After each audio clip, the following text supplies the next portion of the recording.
There is a growing population that's causing problems in Cedar Rapids. Geese. The city is now considering a plan to get the birds to fly out of town. CBS 2's Jason Hackett is live at Ellis Boat Harbor to explain how this is going to work. Jason? You know, Scott, aside from a bit of honking that we heard a few minutes ago, it's relatively quiet out here, but usually this place is just crawling with geese, and that means a lot of people like to come out here and feed them. Well, the city says that's fine. You know, people like to have fun and come out and feed them, but you're doing more harm than good.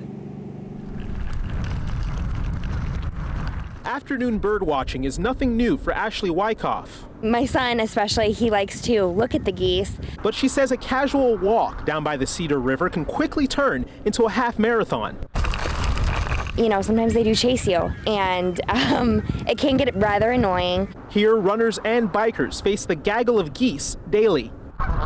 And the city is taking note. It's overpopulating areas that are really busy with other types of recreation. The source of the problem, the city says mostly bird feeders. Now a new ordinance looks to keep them grounded.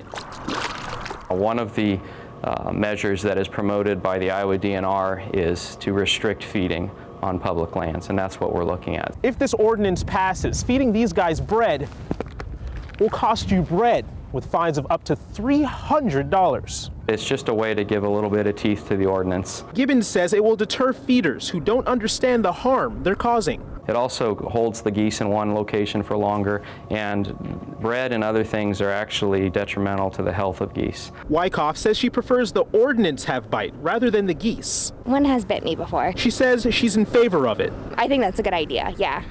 And then maybe they would go somewhere else.